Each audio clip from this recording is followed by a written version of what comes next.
সমাজলৈ আপোনালোকক স্বাগতম জনাইছোঁ। আজি ৰাতিপুৱা এটা ভিডিঅ' এটা চাই আছিলোঁ। দেৱজিৎ বৰা বুলি ব্যক্তি এগৰাকীয়ে বনাইছে বিয়াৰ গিফ্টৰ ওপৰত। ভাল লাগিল, ভাবিলোঁ ময়ো দুআষাৰ কওঁ। একদম মনৰ কথাটো কৈছে।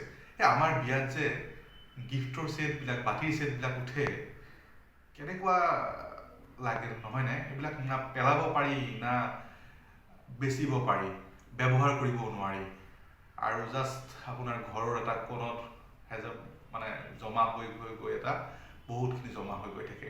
হয়তো আপুনি কাৰোবাক আন এখন বিয়াত কেতিয়াবা ৰিচাইকেল কৰে যে এইখন বিয়াৰ গিফ্ট আপোনাৰ বিয়াৰ উঠা গিফ্টখিনি বা বাতিৰ ছেটটো আন এজনক দি দিলে, তেওঁ আকৌ আন কাৰোবাক দিলে, তেনেকুৱাকৈ। কিন্তু ব্যৱহাৰ কৰিও কোনো হয়তো খুলিও নাচায়, দাঙিলেই গম পায় এইটো বাতিৰ ছেট বুলি, আৰু সেই একেটা পেকেটকে হয়তো চলি থাকে।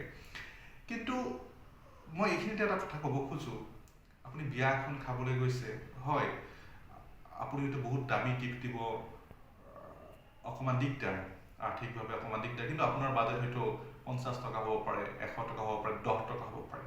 কিন্তু 10 টকাৰ হয়তো আপুনি অন্য কিবা বস্তু এটা দিব পাৰে।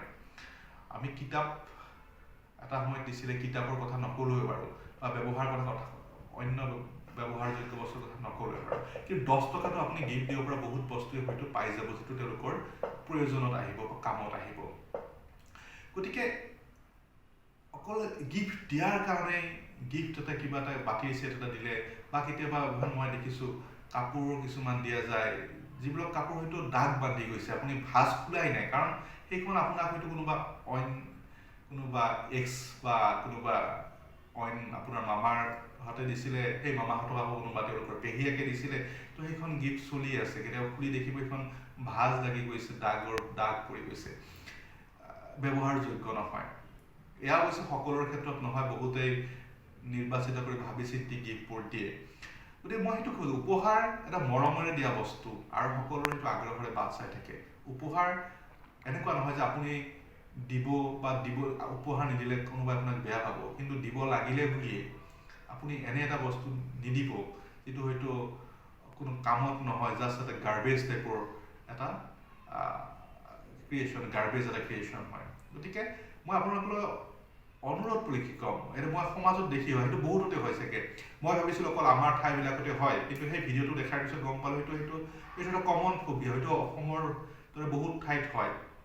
গতিকে এই বাতিৰ ছেট বা আনকি আজিকালি গিলাচৰ ছেটো আছে, গ্লাছৰ ছেটো সেই একেই, 3টা বা 4টা গ্লাছ হ'ব, গ্লাছৰ ছেট, একো হয়তো 30ৰ পৰা 50 টকা দাম, কিন্তু কামত নাহে। তাতকৈ যদি আপুনি 50 টকাৰ যেতিয়া বিচনী এখন, গৰমৰ দিনত বিয়া খাবলৈ গ'ল বহাগ মাহত, বিচনী এখনো যদি কিনি দিয়ে, বা আপুনি যদি 10 টকাৰ বেজি সূতাও কিনি দিয়ে, সেইটো কামত আহিব। নখ কটা ব্লেডখনো যদি কিনি দিয়ে, সেইটো কামত আহিব গিফ্ট হিচাপে। কিন্তু বাতিৰ ছেটবিলাক ক'ব নোৱাৰোঁ, সেই বাতিৰ কোম্পানীৰ মানুহবিলাকক ধনী কৰাৰ বাহিৰে আমি কাকো সুখ দিবও পৰা নাই, কাকো ভাল লগাবও পৰা নাই। গতিকে আমি হয়তো এই কথাবিলাক অলপ ভাবিবৰ হ'ল, এটা সময়ত ভবা নাছিলোঁ, কিন্তু কোনোবাই যদি কৈছে তাৰ লগত ময়ো 2 এষাৰ যোগ কৰি দিছোঁ। তো এনেকুৱা কথা মাজে মাজে পাতি থাকিব লাগে, এইবিলাক সমাজৰ কাৰণেতো আমি বহুত প্ৰয়োজনীয়, আৰু তেনেকুৱাকৈ কথা পাতিলেহে সমাজ সংস্কাৰ হ'ব। ধন্যবাদ, আজিলৈ ইমানেই।